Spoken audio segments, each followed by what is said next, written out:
여러분, 롤 모델이라는 말을 아시죠? 네. 내가 교훈을 받을 만한, 내가 본받고 싶은, 나도 꼭 저렇게 좀 되었으면 하는 그런 대상이 하나의 나의 모델이 되는 거예요. 예를 들어서 젊은 우리 학생들이나 젊은 우리 청년들이, 야, 나는 저런 배우가 되고 싶다. 나는 저런 탤런트가 되고 싶고, 나는 저런 가수가 되고 싶고, 나는 저런 운동선수가 되고 싶다 라고 지목해서 방에다 사진을 붙여두기도 하고, 그런 어떤 꿈을 키우기도 하는 것입니다. 그게 롤 모델이에요.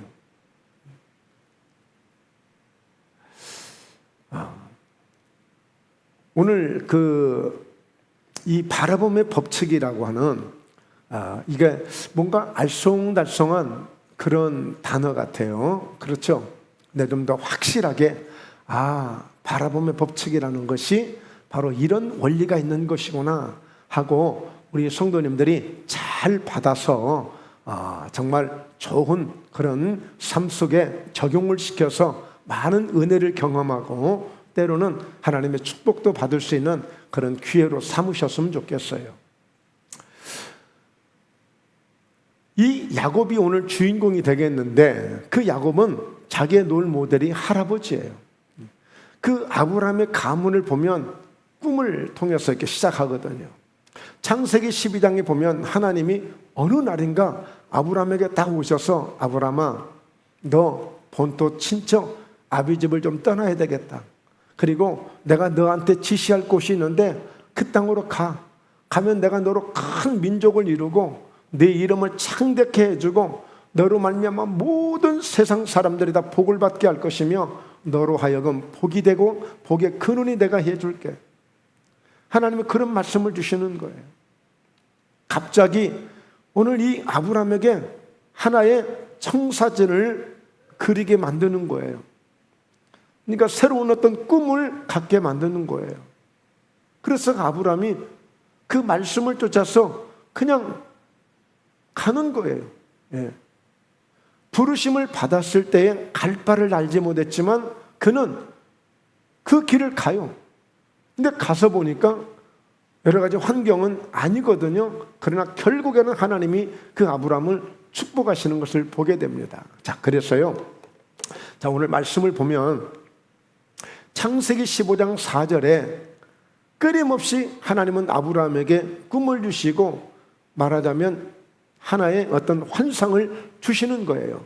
자, 그런데 그 가운데 아브라함에게 어떤 말씀을 주시느냐면 여호와의 말씀이 그에게 임하여 이르시되 그 사람이 네 상속자가 아니라 네 몸에서 날 자가 네 상속자가 되리라 하시고, 하나님이 나타나셔서 아브라함에게 은혜를 주시겠다고 하니까, 그럼 하나님 나에게 자녀를 주시렵니까? 그러면 내 자녀는 이미 집에서 키우고 있는 이 종이 있는데 이 종을 자녀로 삼으려고 하는데요. 그랬더니 하나님이 그 사람이 네 상속자가 아니야. 바로 네 몸에서 날 자가 네 상속자가 되리라 하고, 자, 그러면서 그를 이끌고 밖으로 데리고 나가는 거예요. 이르시되 하늘을 우러러 뭇별을 셀 수 있나 보라. 또 그에게 이르시되 네 자손이 이와 같으리라. 자, 하나님이 많은 민족을 이루겠다고 하셨어요. 그런데 아브라함은 75세에 부름을 받거든요. 자녀가 없어요. 그래서 이제는 뭐 살아도 나이도 많고, 그래서 그냥 집에서 일꾼으로 받아들인 한 청년을 자녀로 아들로 삼으려고 이제 양자로 삼으려고 하고 있는 거예요. 근데 하나님은 아니라는 거예요. 그러면서 그에게 꿈을 갖게 만들어요. 그에게 비전을 갖게 만든단 말이에요. 밖으로 직접 이끌어내서 하늘의 별을, 뭇별을 셀 수 있는가 세어보라는 거예요. 네 자손이 이처럼 이게 많아질 거라는 거예요. 그러면서 자, 다시 한번요. 뭇별을 셀 수 있나 보라. 그에게 이르시다. 네 자손이 이와 같으리라. 자, 하나님 앞에 여호와를 믿었어요, 아브라함이. 그랬더니 여호와께서 그 일을 그의 의로 여기시고 또 그에게 이르시되 나는 이 땅을 너에게 주어서 소유를 삼게 하려고 너를 갈대아 우르에서 이끌어낸 여호와라는 거예요. 하나님이 너 그냥 내 불러낸 거 아니야. 내가 너를 이 땅도 다 주고 너로 하여금 이렇게 하늘의 별과 같이 많은 후손도 갖게 하고 근데 그러려고 내가 불러낸 거야. 그러니까 아브라함은 그때부터요 하나님을 바라보고 하나님을 늘 믿고 의지하는데 이렇게 될 것을 믿었다고 말해요. 이렇게 될 것을 믿었다고 말해요. 그러니까 오늘 이렇게 이 아브라함은 하나님을 바라봄으로 하나님이 이렇게 바라볼 수 있도록 모든 조건을 제시해 준 거예요. 여건을 제시해 준 거예요. 그래서 아브라함이 마침내 꿈을 이루고 믿음대로 되어진 것처럼 오늘 또 이 야곱이 보면 이 야곱은 이 할아버지를 롤 모델 삼고 야곱도 하나님이 꿈을 주시는 것을 그 꿈을 부여잡고 바라봄의 법칙을 만들어서 그가 하나님의 큰 복을 받는 이런 주인공이 되어져요. 여러분 우리가 누구를 바라보고 어떤 롤 모델을 삼느냐가 굉장히 중요한 거예요. 북한의 김정은이를 보세요. 김정은이는 항상 뭘 강조해요? 백두혈통을 강조해요. 백두혈통. 그래서 나는 우리 할아버지처럼 나는 그렇게 훌륭한 그런 이 북한의 위대한 지도자가 될 거야. 머리 스타일도 할아버지처럼, 복장도 할아버지처럼 백마를 타고 백두산을 찾아가고 백두혈통을 자랑해요. 그러니까 늘 그는 할아버지가 가졌던 꿈을 가지고 있는 거예요. 그러니까 이번에도 러시아에 가서 어디를 다녀요? 미사일 만드는 공장, 무기 만드는 공장. 뭐예요? 늘 그렇게 해서 남한을 침공하고 그런 과욕으로 그런 욕심으로 가득 차 있는 꿈을 자기가 가지고 있는 롤모델이 그러니까 그렇게 행동할 수밖에 없는 거예요. 그러나 아브라함의 자녀들을 보십시오. 이삭을, 야곱을, 요셉을 그들은 하나님께 받은 꿈을 가지고 하나님을 바라보며 살아가는 인생이 되는 거예요. 그러니까 하나님이 쓰시는 거죠. 네, 하나님이 쓰시는 것입니다. 자, 그래서 오늘 이 바라봄의 법칙에 대한 이 원리를 오늘 함께 나누려고 하는데 먼저 야곱의 상황을 한번 살펴봐야 돼요. 야곱이 어떤 상황에서 오늘 우리가 본문 말씀을 읽었던 그런 내용을 하게 되었는지를 그 과정을 우리가 알 필요가 있어요. 자, 창세기 31장 5절에 보면 그들에게 이르되 내가 그대들의 아버지의 안색을 본즉 내게 대하여 전과 같이 아니하도다. 그러할지라도 내 아버지의 하나님은 나와 함께 계셨느니라. 즉 라헬과 레아 바로 아버지의 딸인데 그 딸들을 아내로 삼은 거예요. 그러니까 지금 야곱이 14년 동안을 바로 삼촌의 집에 와서 일하다가 그의 딸들을 아내로 삼고 14년 동안 마치 종처럼 그렇게 섬겨왔어요. 그런데 품삯을 주지 않아요. 그리고 늘 대하는 게 이제는 안색도 별로 막 달갑게 여기지 않고 푸대접하고 영 마음이 편치 않아요. 그래서 삼촌 나 이제 갈래요. 나 이제 할 만큼 했으니까 나 우리 고향으로 돌아갈래요. 야곱이 그렇게 말하는 거예요. 그랬더니 야곱이 이제 삼촌이 어떻게 나오냐면 야곱이 지금 이렇게 고백을 하거든요. 그대들도 할거니와 내가 힘을 다하여 그대들의 아버지를 섬겼거늘. 그러면서 자 같이 함께 읽습니다. 그대들의 아버지가 나를 속여 품삯을 10번이나 변경하였느니라. 그러나 하나님이 그를 막으사 나를 해치지 못하게 하셨으며. 그러니까 얼마나 그 삼촌이 야곱에게 갑질을 했는가, 아주 못되게 했는가, 나를 죽이려고까지 할 정도로 그렇게 푸대접을 하면서. 그런데 보면 하나님이 엄청나게 축복해 주셨음을 야곱이 그런 고백을 하거든요. 자, 아버지가 품삯을 10번이나 변경하며 나를 속였다. 그러니까 이 야곱이 더 이상 이제 버틸 수가 없는 거야. 그래서 고향으로 돌아오려고 하는 거예요. 그런데 그 삼촌이 야곱아 그러지 말고 네가 품삯을 정해라. 30장 28절에 보세요. 네가 품삯을 정하라. 그러면 내가 그것을 주리라 그랬어. 가지 말고 마음을 돌이켜서 품삯을 정해. 자, 그러면서요 29절에 야곱이 그에게 이르되 내가 어떻게 외삼촌을 섬겼는지, 어떻게 외삼촌의 가축을 쳤는지 외삼촌이 잘 알고 계시지 않습니까? 30절, 내가 오기 전에는 외삼촌의 소유가 적더니 번성하여 때를 이루었으니 내 발이 이르는 곳마다 여호와께서 외삼촌에게 복을 주셨나이다. 그러나 나는 언제나 내 집을 세우리까? 14년 동안 일하면서 집 한 채도 없이 이렇게 종처럼 이렇게 삼촌 밑에서 언제까지 내가 이렇게 살아야 됩니까? 31절에 라반이 이르되 내가 무엇으로 너에게 주랴? 야곱이 이르되 외삼촌께서 내게 아무것도 주시지 않아도 나를 위하여 이 일을 행하시면 내가 다시 외삼촌의 양떼를 먹이고 지키리이다. 그래서 이제 삼촌이 이렇게 조건을 제시하는 거예요. 그럼 내가 어떻게 해주면 좋겠냐? 1년에 연봉을 1억을 주면 되겠냐? 3천만 원을 주면 되겠냐? 아니면 쌀내가 100가마를 주면 되겠냐? 예.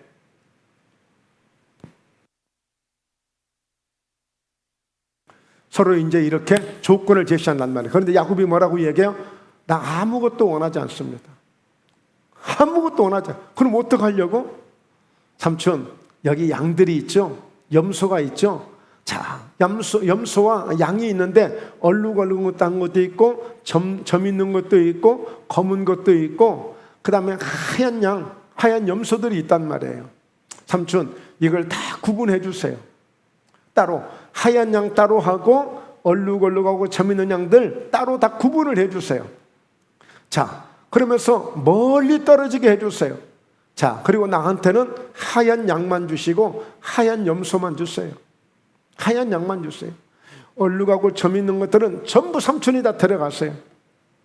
자, 나에게는 하얀 양, 하얀 염소만 있지만 그런데 이것을 통해서 새끼를 낳을 때 얼룩얼룩하고 점 있는 새끼를 낳게 되면 그걸 내 소유로 해주시고 그리고 엄마 따라 아빠 따라 그냥 하얀 양을 낳으면 이거는 삼촌이 가져가십시오. 자, 어느 확률이 좋겠어요? 어느 확률이 더 좋겠습니까? 하얀 양, 하얀 엄마, 아빠를 통해서 어떤 양이 나오겠어요? 하얀 새끼가 나오지 않겠어요? 그러니까 삼촌이 볼 때 야곱이 굉장히 아주 지혜롭고 똑똑한 줄 알고 현명한 줄 알았는데 세상에 이런 바보가 어디 있어?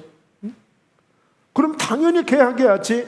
그래서 삼촌하고 딱 도장을 찍고 계약을 해요. 계약을 하는 겁니다.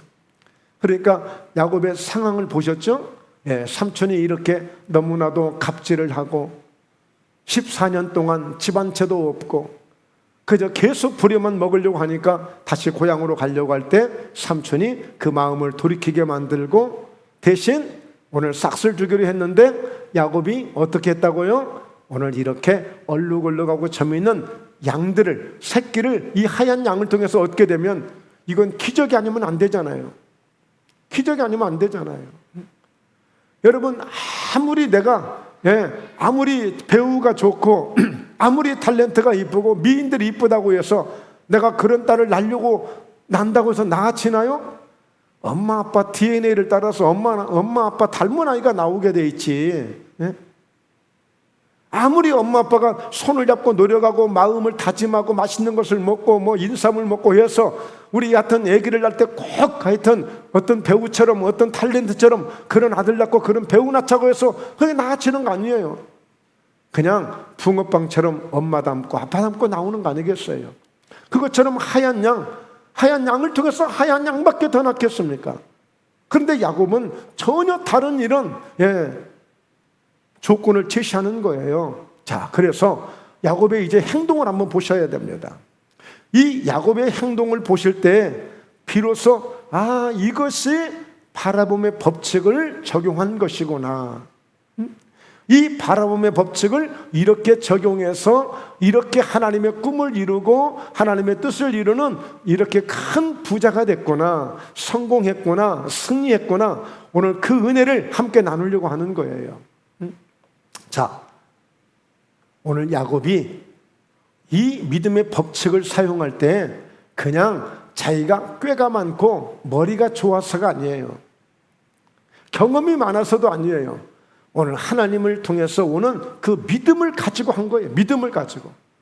그래서 여러분, 이 바라봄의 법칙을 적용하는 것은 절대적으로 믿음이 동반되어야, 믿음을 앞세워야, 믿음으로 행동해야 이 가능이 이루어질 수 있는 거예요.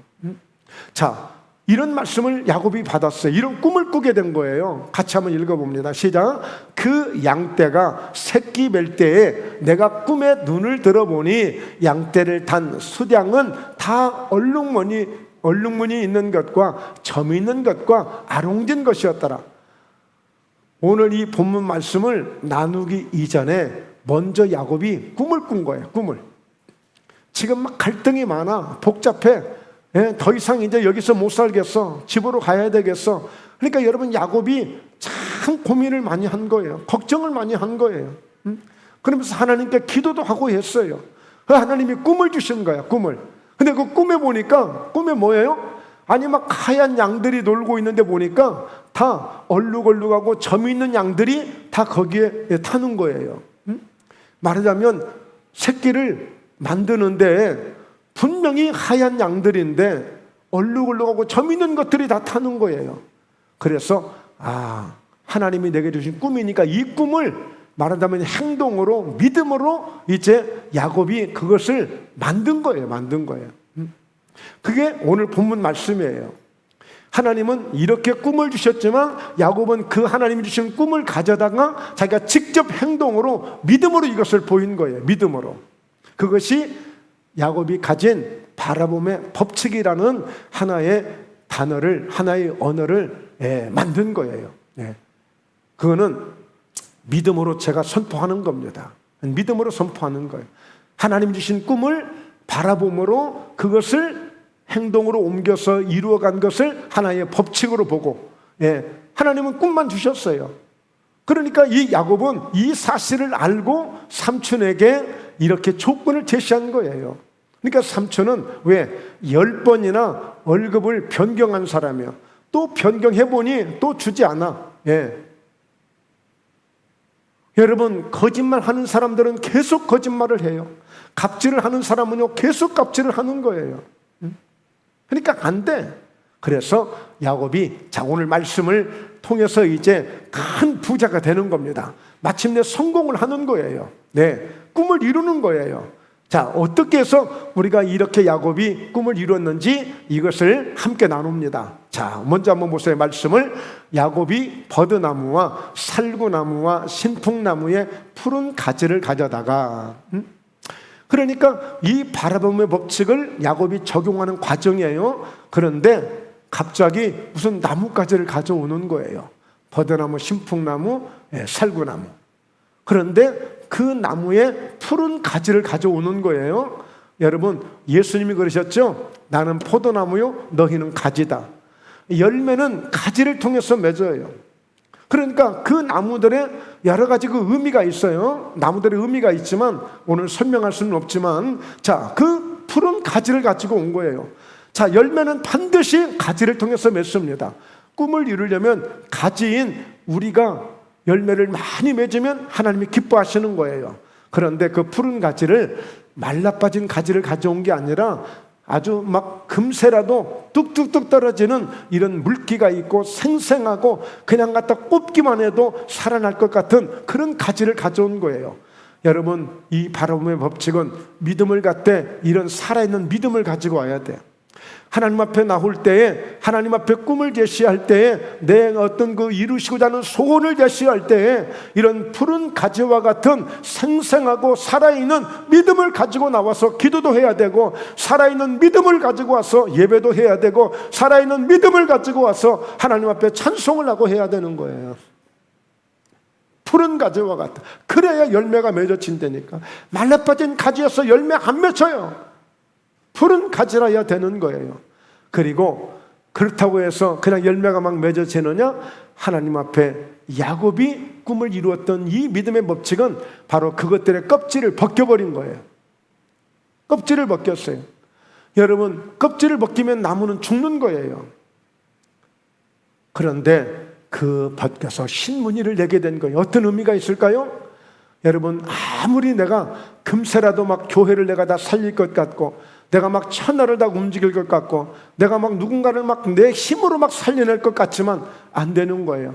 하나님 앞에 꿈을 이루려면 철저하게 우리가 가지를 가지고, 우리는 가지예요. 그 가지가 그냥 하나님 앞에 은혜를 받는 게 아니에요. 그냥 축복을 받는 게 아니에요. 그것들의 껍질을 벗기는 거예요. 세상에서 살아왔던 것들을 벗겨내야 돼요. 교만의 껍질을 벗겨내야 되고, 자만의 껍질을 벗겨내야 되고, 내 지식으로 하려고 하는 것, 내 경험으로 하려고 하는 것, 내 똑똑한 것을 하려고 하는 것, 내 고집대로 하려고 하는 것, 하나님 앞에 이거 벗기지 않고는 하나님의 은혜를 받을 수가 없어요. 하나님의 역사를 경험할 수가 없어요. 오늘 바울이 나는 날마다 죽노라, 내가 죽고자 할 때 하나님이 살아나는 것이고, 내가 죽을 때마다 하나님의 역사가 살아나는 것이지, 내가 살고자 할 때 성경은 아니에요. 역설적이잖아요. 내가 죽고자 할 때 살게 되고, 내가 살고자 할 때 죽을 것이라고 했어요. 내가 낮아지고자 할 때 높아지고자 할 때 낮아진다고 했어요. 그러므로 교만의 껍질을, 자만의 껍질을, 세상의 껍질을, 욕심의 탐욕의 껍질들을 벗겨내야만 되는 거예요. 어느 정도로 벗겨내야 돼요? 흰 무늬를 낼 때까지. 흰 무늬는 오직 예수 그리스도를 통해서만 낼 수 있는 거예요. 이사야서 1장 18절에 오라, 우리가 서로 변론하자.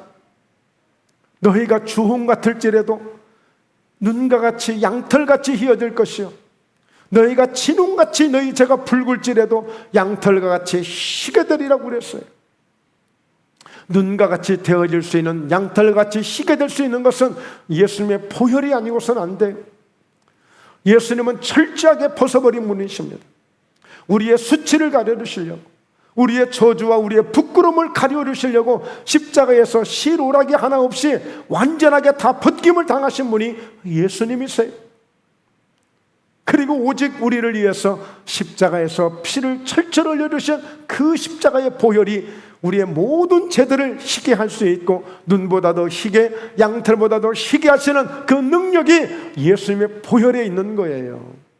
할렐루야, 할렐루야. 여러분, 이런 영적인 의미를 우리가 잘 적용한다면, 오늘 우리 주님 앞에 우리 모두도 하나님의 능력으로 충만함을 입고, 하나님의 은혜로 충만함을 입고, 때로 하나님의 기적으로도 충만함을 입을 수 있는 놀라운 은혜가 있음을 믿으시길 주의 이름으로 축원합니다. 자, 그리고 이어서 봅니다. 38절에 보면 그 껍질 벗긴 가지를 양떼가 와서 먹는 개천의 물 구유에 세워뒀어요. 여러분, 양들이 개천에 물을 먹으러 오지 않습니까? 쉴만한 물가로 인도하시는 목자 되시는 목자를 통하여 양들이 물 구유로 오게 되는데, 이때에 그 껍질 벗긴 나무가지를 그 양들이 먹는 물 구유 앞에 세워두는 거예요.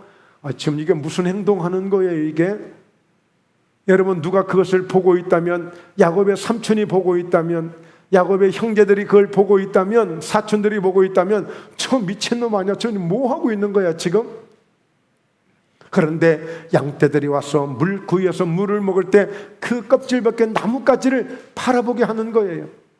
여러분, 물 구유는 어떤 의미가 있습니까? 오늘 또 우리가 말씀을 먹기 위해서, 은혜를 먹기 위해서 우리가 이 성전에 온 것입니다. 바로 오늘 이곳이 물 구유가 되는 거예요.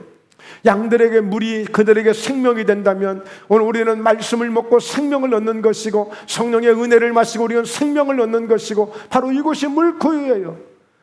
그러면 어떤 의미가 있어요? 우리가 이렇게 말씀을 먹을 때에, 우리가 성령의 은혜를 우리가 마시고 먹을 때에, 정말 우리가 바라보는 시선이 어떻게 가야 하는가를 보여주는 거예요.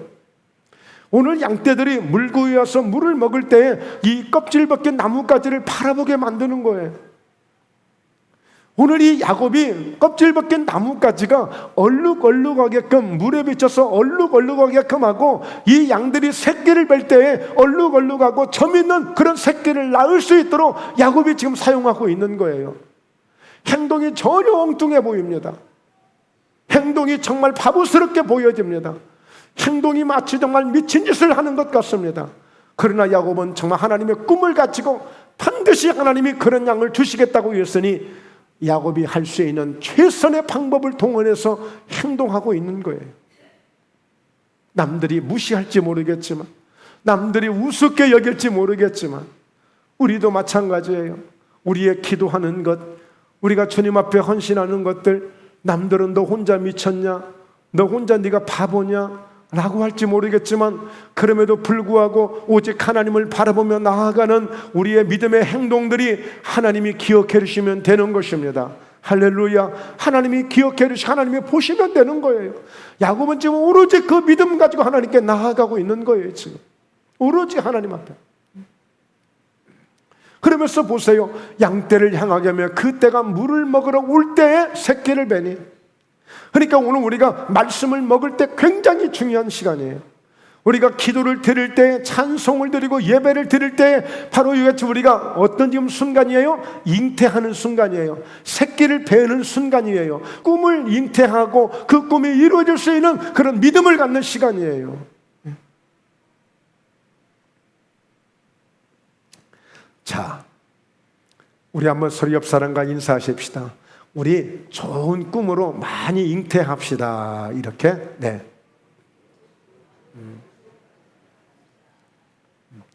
그래서 여러분 정말 말씀을 들을 때는 막 두 귀를 토끼보다 당나귀기보다도 더 곧장 세워야 되고 정신을 차려야 되고 말씀을 귀로 듣는 것이 아니라 내 가슴으로 들으려고 하고 내 심장으로 들으려고 하는 그런 믿음을 가져야 돼. 그런 믿음을. 오늘 이 설교들은 어느 책에서 이렇게 쉽게 볼 수 있는 설교가 아니에요. 그래 봐도. 그렇다고 제가 우쭐하는 것도 잘난 체 하는 것도 아니고 나름대로 저도 야곱을 정말 너무너무 존경하고 롤 모델 삼으면서 나름대로 뭔가 삶 속에서 사역 속에서 정말 고난 속에서 나름대로 이렇게 하면 정말 꿈을 이루겠구나 하고 사실 그렇게 만들어진 설교예요. 지식으로 전하는 말씀이 아니에요. 지금 39절에 보세요. 가지 앞에서 새끼를 뱀으로 얼룩얼룩한 것과 점이 있고 아롱진 것을 낳은 자라. 이 가지는 열매를 맺는 것이 가지예요. 가지. 이 가지에게 열매에 생명이 있는 거예요. 그러니까 오늘 이 양들이 와서 물구유에서 물을 마실 때에 그 얼룩얼룩하고 점이 있는 그 껍질 벗긴 나뭇가지를 바라보면서 새끼를 뱉는 거예요. 그렇다면 오늘 우리도 주님 앞에 왔으니 다 나를 위해서 벗어주시고 나를 위해서 흘려주시고 나를 위해서 쏟아주신 그 주님의 십자가의 그 주님을 바라보면서 우리가 그런 주님께서 약속하신 왜 십자가를 지셨는가? 나의 저주를 위해서, 나의 사망을 위해서, 나의 죄를 위해서 철저하게 모든 것을 씻어주시고 대속해 주시려고 그 십자가에서 다 벗고 흘려주신 것이거든요.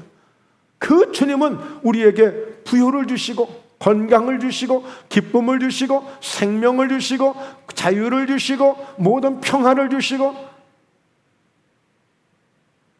예수님의 십자가의 은혜는 바로 그 은혜인 거예요. 그러므로 우리가 주님이 보여져야 돼요. 우리가 항상 주님이 보여져야 돼요. 나를 위해서 그 고난을 당하셨고 마침내 부활의 영광을 나타내시며 우리에게 그 부활의 생명을 주시기 위해서 부활의 생명으로 우리를 다시 찾아오신 거 아니겠습니까? 자, 그런데 보세요. 어떤 일이 생겼냐면요. 야곱이 새끼 양들을 구분하기 시작해요. 얼룩얼룩한 것과 검은 빛 있는 것을 서로 이제 또 구분을 하기 시작하는데, 라반의 양과 서로 마주보게 하고 자기 양을 따로 두어서 이제 라반의 양과 섞이지 않게 하거든요. 이제 왜? 자기 소유가 이제 된 거니까 이제. 자, 그런데 이때 41절에 이렇게 한번 읽어보세요. 튼튼한 양이 새끼 뵐 때에는 야곱이 개천에다가 양떼 눈앞에 그 가지를 두고 양이 그 가지 곁에서 새끼를 베게 하고요. 튼튼한 양들이 올 때. 자, 그런데 약한 양이 올 때는 그 가지를 두지 않는 거예요. 바라보지 않고 새끼를 베는 양들은 틀림없이 엄마 아빠 닮은 그 새끼를 낳는 거예요. 약한 양. 그런데 자기 삼촌한테 새끼를 낳다고 해서 보냈더니 삼촌이 막 열이 맞춘 거야. 열이. 왜? 다 비리비리한 것만 오는 거야. 야곱의 양들은 막 튼튼해서 막 펄쩍펄쩍 뛰어다니는데 삼촌 라반의 집한테 오는 거는 전부 병든 것 같은 거, 비리비리한 것들, 이런 약한 양들만 오는 거야. 여러분, 삼촌이 얼마나 화가 납니까? 그래서 나중에 보면요, 삼촌의 아들들이, 사촌들이 찾아와가지고 야곱한테, 야, 너네 우리 아버지 거 다 훔쳐갔지? 그렇게 따지고 대듭니다, 여러분. 예. 우리 아버지 거 다 훔쳐갔지? 따져요.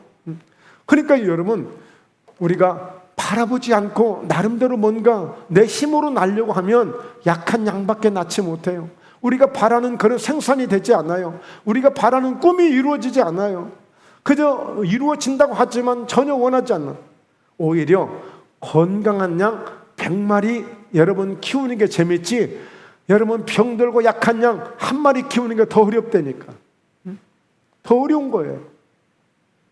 그래서 43절, 이에 그 사람이 매우 번창하여 양떼와 노비와 낙타와 나귀가 많았더라. 할렐루야. 예, 이래서 야곱은 흔히 우리가 듣기 좋은 말, 웃는 말로 우리가 표현할 때 잘 먹고 잘 살았다는 이야기를 하는데, 야곱이 꿈을 이루는 이렇게 한때 두 때를 거느릴 큰 거부가 되는 기적적인 역사가 이 바라봄의 법칙을 통해서 이루어진 거예요.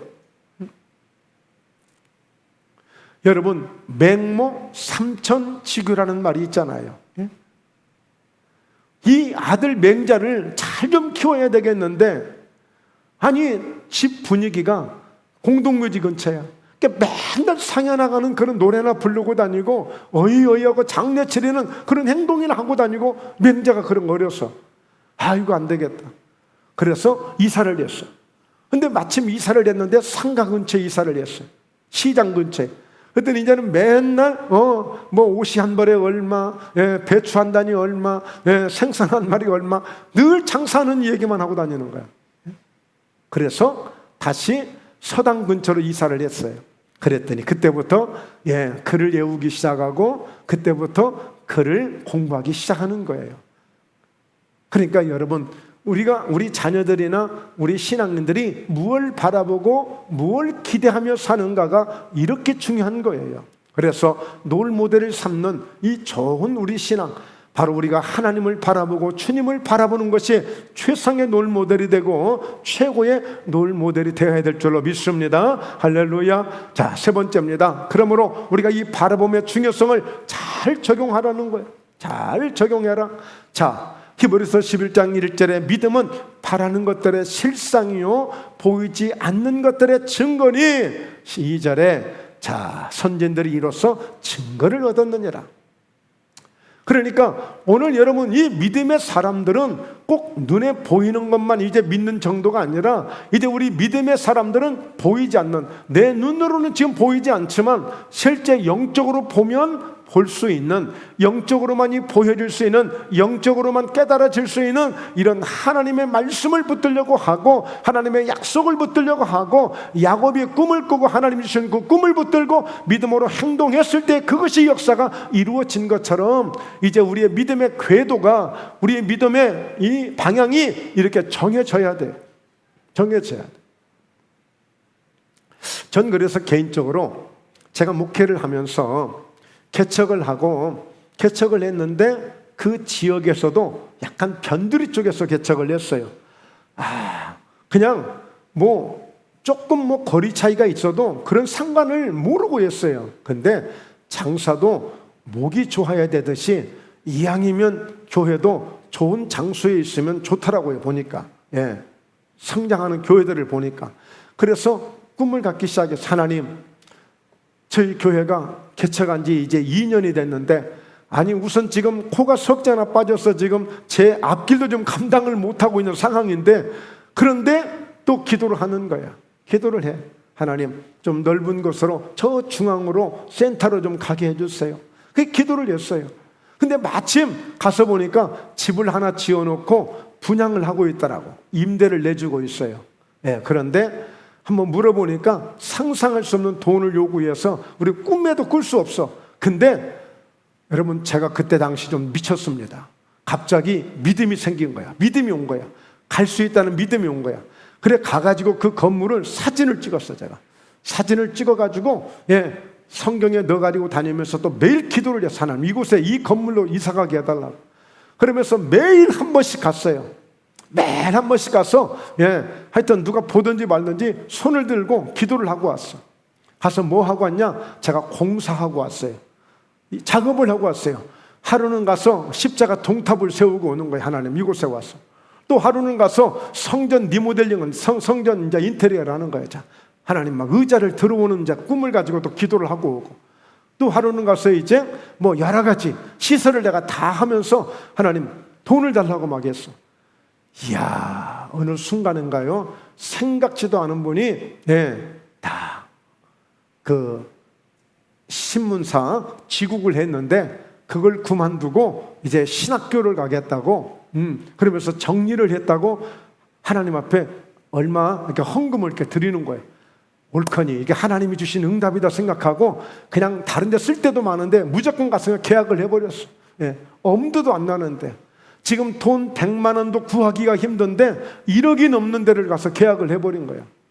물론 그것도 월세였지만 계약을 해버렸어. 큰일 났어요. 큰일 났어. 기도를 많이 하고 하여튼 했지만 큰일 났어.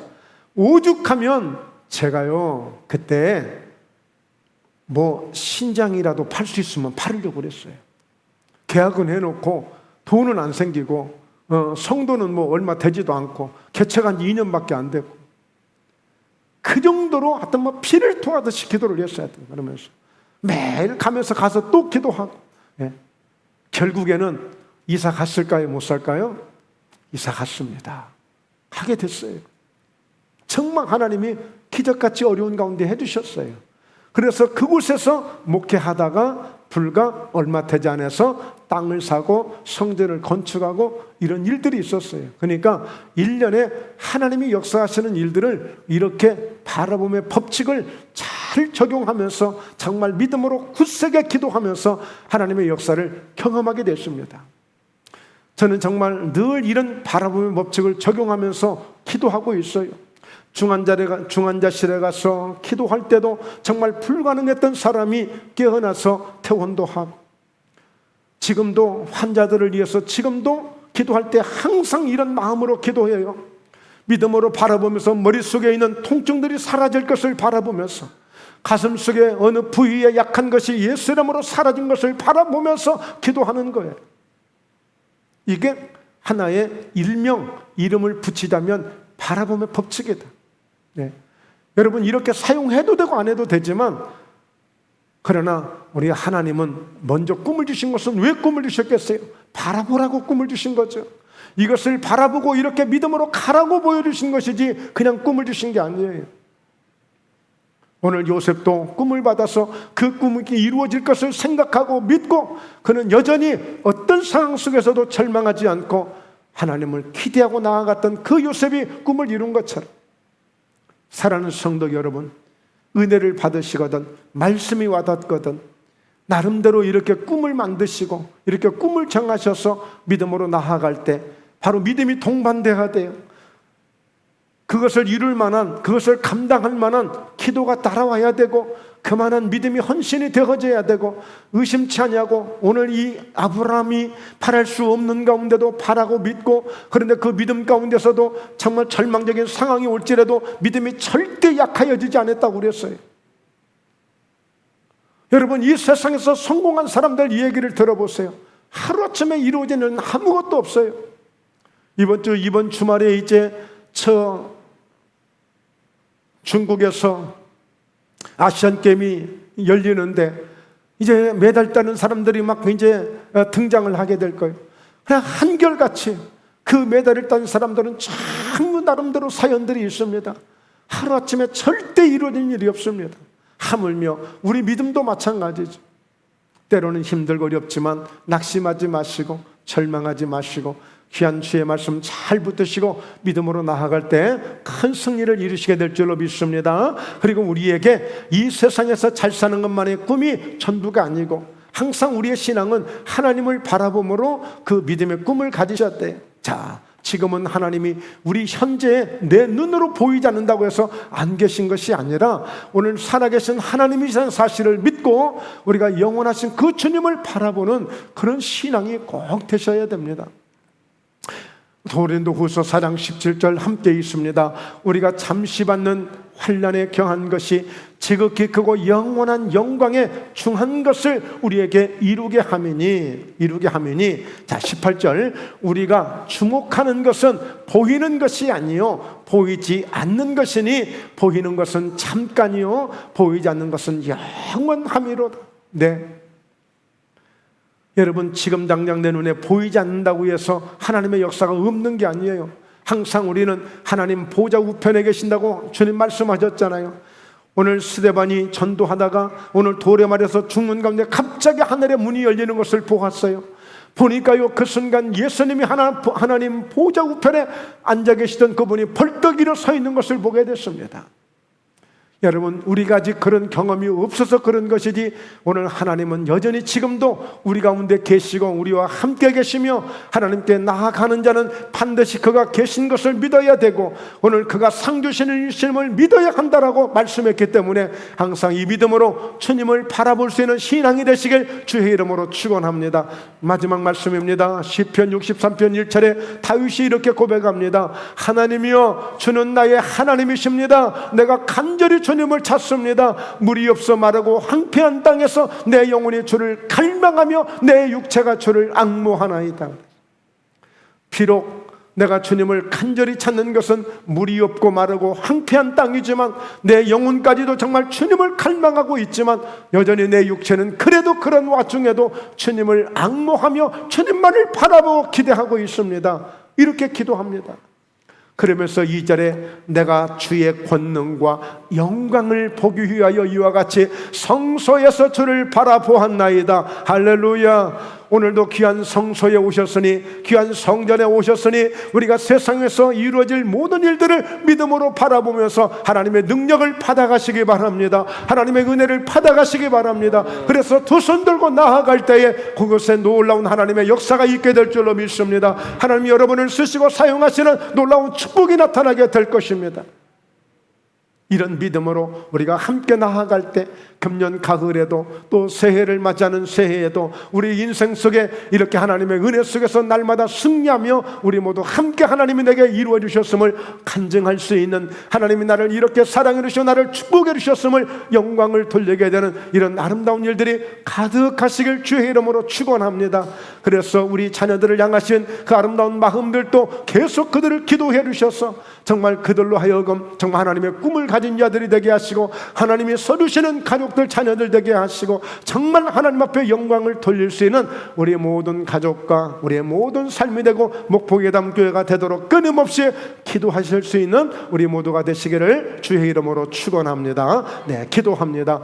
하나님 아버지, 오늘 이렇게 바라봄의 법칙을 저희들이 이제 잘 적용해서 정말 하나님이 내게 역사해 주심을 함께 경험하며 하나님께 영광을 올려드리게 되고 또 하나님 주시는 은혜와 축복 가운데서 우리 영혼이 잘되고 범사에도 잘되고 영육간에도 강건함으로 정말 주님의 역사를 많이 나타낼 수 있는 목포예담 교회가 되시고 우리 모든 성도님들이 되셔서 정말 하나님 앞에 아름답게 멋지게 쓰임받고 영광을 돌리게 되는 축복의 사람들, 믿음의 사람들, 꿈을 이루는 아름다운 역사가 있는 능력 있는 우리 모든 성도들 되게 하여 주옵소서. 건강을 바라봅니다. 하나님의 놀라우신 은혜와 축복을 바라봅니다. 하나님의 은혜를, 하나님의 사랑을 바라보며 나아갑니다. 아름다운 역사가 날마다 풍성하게 이루어지는 복된 역사가 있을지어다. 복된 은혜가 있을지어다. 예수님의 이름으로 기도드리옵나이다. 아멘.